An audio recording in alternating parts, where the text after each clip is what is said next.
avec des forces de l'ordre avant d'aboutir à la fusillade de ce matin. Il n'y a pas eu d'autres blessés, il y a effectivement une seule personne décédée.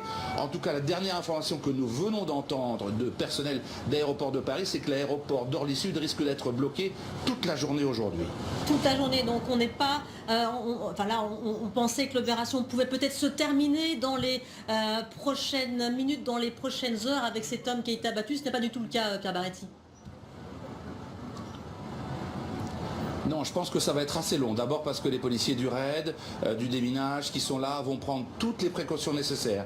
Qu'ensuite vont arriver les services je suppose, du parquet antiterroriste qui vont entendre un certain nombre de gens. Ensuite, il va falloir procéder à des constatations de police technique et scientifique, de médecine légale pour reconnaître la personne, l'individu, et puis éventuellement connecter ces faits ici à Orly Sud avec ce qui a pu se passer la nuit dernière. Tout ça, c'est un travail d'enquête. Tout ça, ça prend du temps. Ça s'appelle geler une scène de crime, c'est-à-dire qu'on immobilise tout.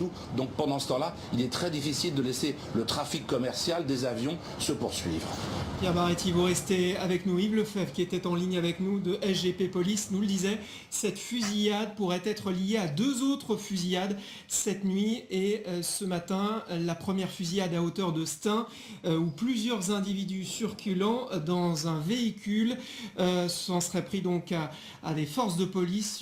Un fonctionnaire aurait été blessé. Ces mêmes individus auraient changé de véhicule un peu plus tard, un véhicule qui aurait donc été retrouvé par les enquêteurs donc aux abords de l'aéroport d'Orly. Information à prendre encore au conditionnel. On va rejoindre tout de suite Alison Tassien qui est aux côtés d'autres voyageurs d'Orly. Oui, tout à fait, nous sommes aux côtés d'Alain. Alain, vous aussi, vous faisiez partie de ces passagers. Racontez-nous ce que vous avez vécu. Oui, moi j'étais au rez-de-chaussée, ça s'est passé au premier étage. Donc ça serait une personne qui aurait sauté sur des policiers. Vous avez entendu ce bruit, ces tirs? Oui. Mhm. Qu'est-ce qui s'est passé par la suite? Tout le monde s'est sauvé en courant, donc, mais on n'en sait pas plus. A priori, il serait mort, on aurait tué l'agresseur. Et vous, avec vous avez pris vos bagages, vous avez couru, vous alliez en vacances? Non, moi j'étais tranquillement en train de prendre un café. Donc oui, je pars en vacances, oui, c'est dommage. Ils auraient pu choisir en plus un temps ensoleillé. Vous avez, quelles ont été les conditions de cette évacuation? La police vous a guidé, on vous a dit, là on est rassemblés sur un bout de route. Vous savez, là, qu'est-ce que vous attendez? Bon, on ne sait pas ce qu'on attend parce qu'il n'y avait qu'une personne. Je pense qu'il n'y a qu'un agresseur. Donc pour faire venir autant de policiers, l'armée et tout, je pense que c'est démesuré. C'est démesuré. Une sécurisation importante de cette zone. En effet. On va vous montrer encore avec Jérémy. Merci beaucoup Alain d'avoir été avec nous. On va vous montrer encore, vous voyez, ces passagers qui attendent. On va, monsieur, vous étiez également à l'intérieur de cet aéroport. Oui, Est-ce que vous pouvez nous raconter comment vous avez rien vu? Qu'est-ce qui, vous avez été évacué également? Qu'est-ce que la police vous a dit? Ça a été un mouvement de panique? Vous étiez à quel endroit de l'aéroport? Sortir, c'est tout. Sortir, mais on ne sait rien. C'est ça.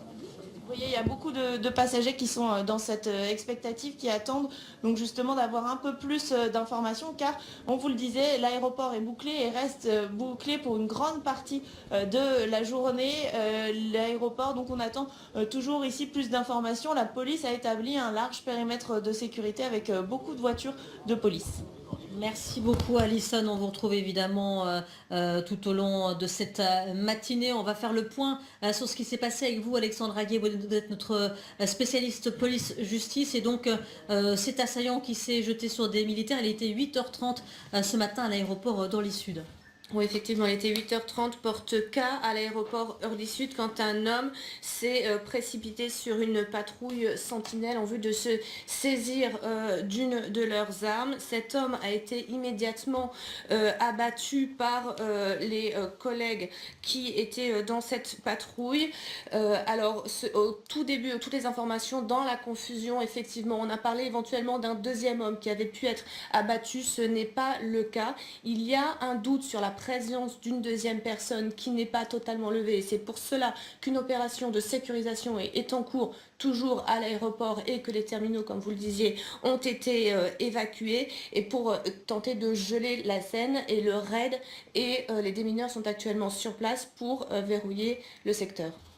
avec peut-être donc une suspicion de présence d'explosifs dans cet aéroport. C'est pour ça qu'une opération de déminage est en cours, Alexandra. C'est le principe de précaution qui s'implique systématiquement. Il y a eu sur le moment des témoignages qui pouvaient laisser présager. On est dans une attaque. À partir de ce moment-là, il faut, c'est le procédé obligatoire. On envoie les policiers d'élite ainsi que les démineurs pour ratisser le secteur où l'attaque s'est passée pour vérifier qu'il n'y a plus de danger pour les voyageurs. Il faut le rappeler, c'est important que dans cette attaque, aucun voyageur n'a été blessé à l'aéroport d'Orly-Sud. Ouais, on apprend que le trafic aérien est complètement interrompu à Orly. Cette fusillade, en tout cas, elle confirme une nouvelle fois la vulnérabilité des militaires de l'opération Sentinelle. On le rappelle, 7000 militaires déployés en permanence en France, dont la moitié en région parisienne. Oui, effectivement, c'est dans le cadre de l'opération Sentinelle, depuis les attentats qui ont frappé la France depuis janvier même de 2015. Ça vise effectivement à sécuriser tous les lieux dits sensibles. Les aéroports font partie de ces sites sensibles et il n'y a pas plus tard que début mars, un exercice a été organisé de nuit à l'aéroport d'Orly avec toutes les forces de sécurité, la sécurité civile, le RAID, le GIGN qui ensemble ont pratiqué un exercice justement d'attaque terroriste, une simulation pour s'entraîner à faire face à ce type d'agression. Alors tout cela a démarré à 8h30 ce matin à l'aéroport d'Orly-Sud, mais de précédentes fusillades ont eu lieu en région parisienne, Alexandra. Alors là encore, il faut rester très prudent. On est encore dans l'instant, donc il faut consolider toutes ces informations, mais effectivement on a eu une série de faits depuis ce matin. D'abord à Stein, un policier a été blessé par des tirs lors d'un contrôle de véhicule à 7h du matin, des personnes qui n'ont pas voulu s'arrêter à ce contrôle. Un peu plus tard... Le FEV nous disait d'ailleurs qu'une fonctionnaire de police ou un fonctionnaire de police avait été blessé. Oui, tout à fait, lors de cette fusillade. Un peu plus tard, à Vitry cette fois, ils auraient dérobé un véhicule, une ou plusieurs personnes pour l'instant, on ne le sait pas vraiment, tout ça reste à consolider. Ce véhicule a été laissé à Vitry, un autre a été dérobé et la personne qui a dérobé ce véhicule aurait tiré sur un bar à plusieurs reprises et c'est ce véhicule qu'on a retrouvé sur le parking d'Orly. Ces faits effectivement sont arrivés non loin d'Orly ce matin en amont. Maintenant il faut rester très prudent quant à savoir si tous ces faits ont un lien. Est-ce que c'est la fin d'un parcours d'un individu ou est-ce que ces faits sont dissociés? Pour l'instant, il faut rester très prudent. Est-ce que c'est une opération concertée ou pas? Pour le moment, pas vraiment d'informations en ce sens. Oui. Et on rappelle que les militaires et les policiers sont des cibles privilégiées. On se souvient qu'en février 2015, 3 militaires en faction devant un centre communautaire juif avaient été agressés au couteau à Nice et qu'en janvier 2016, un Français d'origine tunisienne avait foncé en voiture sur 4 militaires en faction devant la mosquée de Valence qui l'avait grièvement blessé en ripostant. Alexandra Guillet, actuellement, donc, on le disait, les 2 terminaux sont fermés. Le trafic aérien est complètement interrompu à l'aéroport d'Orly. Il y a une opération de déminage qui est donc en cours avec des passagers, des voyageurs qui attendent devant, qui n'ont pas beaucoup d'informations. On imagine que cette opération de déminage va prendre la journée, Alexandra. Peut-être pas la journée, mais en tout cas, c'est une opération de sécurisation. Elle est obligatoire, elle est nécessaire. L'important est de sécuriser au maximum les lieux et en priorité de mettre à l'abri tous les passagers en les éloignant, les tenant à distance de l'aérogare et notamment de la porte K au niveau de l'aéroport d'Orly-Sud qui est concerné. Vous restez avec nous, Alexandra. On va rejoindre Alison Tassin à l'aéroport d'Orly. Alison, vous êtes aux côtés d'un personnel d'aéroport de Paris. Oui, tout à fait. Monsieur Slim est avec nous sur LCI. Racontez-nous ce qui s'est passé, où est-ce que vous étiez, qu'est-ce que vous avez... Alors, moi, j'ai commencé ma journée de travail habituelle. Je suis arrivé au moment où je rentre dans l'aérogare. Et au moment où je rentre dans l'aérogare, donc je vais pour prendre mon service. Et là, j'entends... je vois déjà d'abord des gens courir de partout. Et j'entends des coups de feu. Donc voilà, et apparemment, mes collègues ont vu une personne jeter sur un militaire. Et là, je me dis c'était la panique générale. Donc j'ai entendu des coups de feu à ce moment-là. Et là, je voyais des personnes courir de partout. Donc il n'y avait pas encore des policiers. Donc c'était la panique générale. Donc moi, on est sorti de chez on n'a pas entendu que les policiers nous ont dit. Au moment où on sort à l'extérieur, moi, ce moment-là, il y a eu beaucoup de policiers qui sont commencés à arriver. Et on a eu un policier qui nous a dû nous baisser tout de suite. Après l'évacuation, il y avait quelqu'un de suspect. Donc, les collègues vont faire l'assaillant. Enfin, je pense que ça devait être l'assaillant parce qu'ils l'ont vu par terre allongé. Alors nous avons apparemment un petit problème de liaison. On rejoindra Alison Tassin dans quelques instants. On va faire un point sur cette fusillade, les dernières infos avec Pierre Baretti.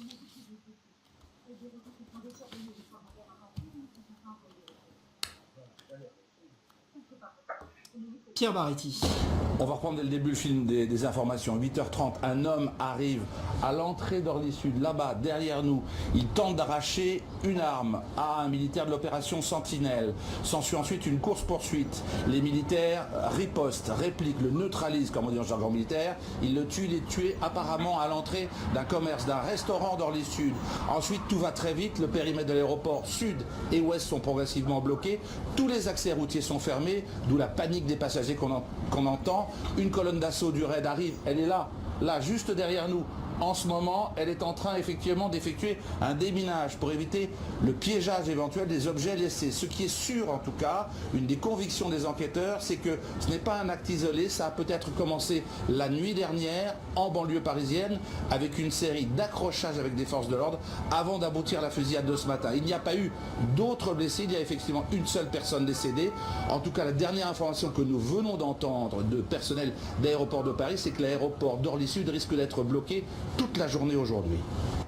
Voilà, avec des opérations donc de déminage qui sont en cours et 3000 personnes qui ont été évacuées. Ce matin, on va retrouver Alison Tassin sur place. Alison, vous êtes aux côtés d'un personnel de l'aéroport. 1, 2, 3, 4, 5, 6. Oui, tout à fait. Vous nous racontiez donc à un moment donné, vous avez dû évacuer cet aéroport. En termes de personnel aéroportuaire, est-ce qu'on vous a donné des consignes particulières? Est-ce qu'il y a des actions, des choses à faire? Est-ce que vous avez été préparé à ce type d'éventualité? Je vous dis honnêtement, non. Moi,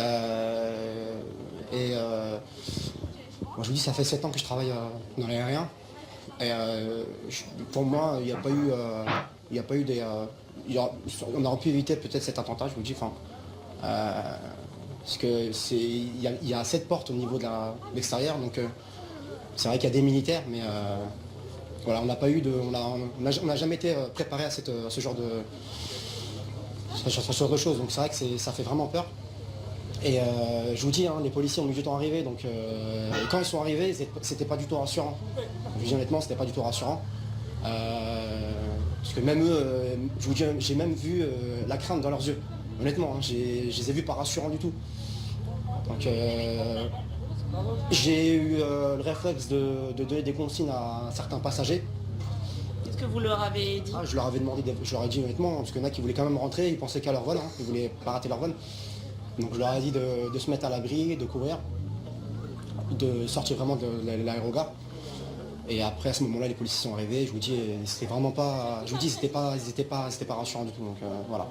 Et là, une fois après avoir entendu les coups de feu, donc il y a eu une sorte de mouvement de panique. Où sont partis les gens? Là, on est sur quelle partie de l'aéroport pour vous nous expliquer un peu? Alors là, on est donc au niveau de l'entrée du parking, d'Orly-Sud. Donc au début, dès qu'il y a eu les coups de feu, il y a eu une panique générale. Donc ça courait de partout. Les gens ont mis du temps à comprendre qu'il y avait quelque chose qui se passait. Donc là, on est vraiment au niveau de l'entrée du parking P1, qui se trouve juste avant l'entrée de l'aéroport, donc Orly-Sud. Et depuis tout à l'heure, on nous demande de reculer. Petit à petit, on a commencé à être à l'extérieur et là, on recule de plus en plus. Voilà, j'ai vu, je pensais que c'était terminé. Je pensais qu'il n'y avait plus rien et on a vu une équipe du raid qui est arrivée. Donc,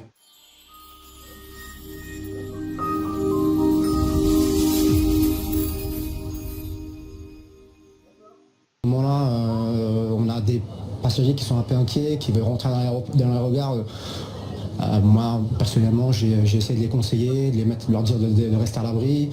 Voilà, il y a des personnes qui n'étaient pas conscientes du tout. Il y avait quand même des passagers qui voulaient rentrer, qui voulaient prendre leur avion. Et voilà, notre but, moi personnellement, moi ça fait 7 ans que je travaille sur Orly. Jamais j'aurais pensé une fois que ça arrive ici, quoi. Et voilà, du coup, on essaie de donner un soutien aussi psychologique à des personnes qui s'inquiétaient et tout. Donc moi, mon boulot, ça a été un petit peu aussi de leur parler et de leur dire que qu'on était en sécurité. La police est arrivée à ce moment-là.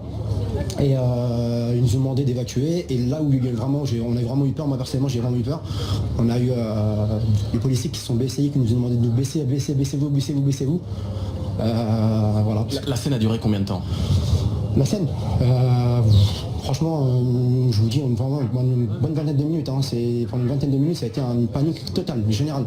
Je vous dis, même les policiers n'étaient pas rassurants parce qu'ils ont mis quelques minutes à arriver. Ils ont dû mettre une dizaine de minutes, donc c'est assez long, une dizaine de minutes pour certaines personnes.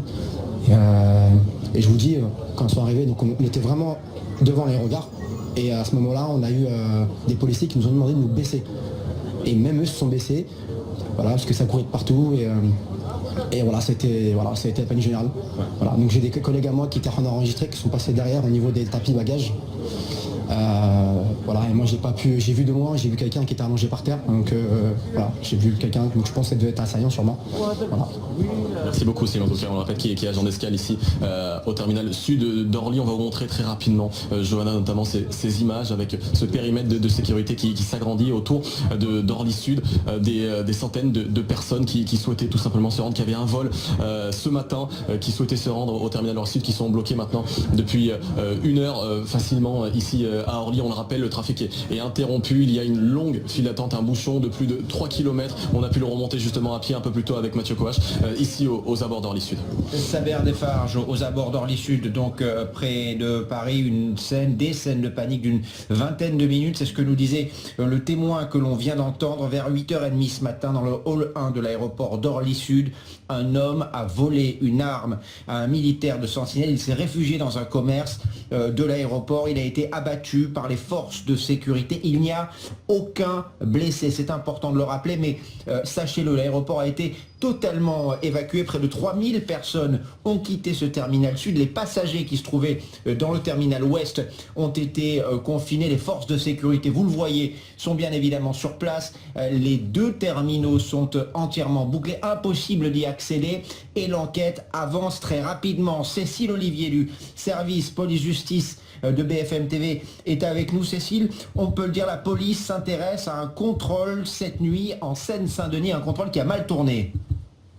Voilà, de ce que l'on peut dire factuellement, ce qui est sûr en tout cas, c'est que la police est en train d'explorer s'il y a un lien entre cette attaque à l'aéroport d'Orly et cette fusillade qui s'est produite ce matin à 6h55, avenue Stalingrad à Stein dans le 93. En fait, c'est à la limite entre Stein et Garges-les-Gonesse dans le 95. 3 policiers ont essayé de contrôler un véhicule et le conducteur, au moment de sortir ses papiers, a tiré sur la police. Une policière a légèrement été blessée par un éclat de balle. Cet homme a ensuite pris la fuite au volant de cette voiture qui était une Clio. Il a abandonné cette Clio à Vitry dans le Val-de-Marne. Le véhicule a été retrouvé avec à l'intérieur son t-shirt plein de sang et également son permis de conduire. Cet homme a ensuite volé une voiture, une Pablo Picasso, et cette Picasso a été retrouvée un peu plus tard à l'aéroport d'Orly, où à Orly, on vous le dit depuis ce matin, un individu a ensuite essayé de s'emparer de l'arme, du FAMAS d'un militaire de la mission Sentinelle. Les militaires ont riposté et ont abattu cet homme. Alors on a cru à un moment qu'il avait une ceinture d'explosifs. Les démineurs ont été envoyés sur place. Tout a été vérifié. Il n'avait pas d'explosifs sur lui. Pour le reste, 3000 personnes ont été évacuées de l'aéroport d'Orly-Ouest. Tous les vols sont interrompus et les autorités insistent pour demander aux gens de ne pas se rendre à l'aéroport d'Orly parce qu'il va y avoir ce qu'on appelle une levée de doute. L'aéroport est entièrement fouillé pour s'assurer qu'il n'y a pas de complices cachés, d'explosifs cachés quelque part. On va vraiment tout vérifier, ça peut prendre beaucoup de temps. Donc ces autorités demandent aux gens de ne pas se rendre à l'aéroport même s'ils ont un vol parce que de toute façon tous les vols sont actuellement interrompus.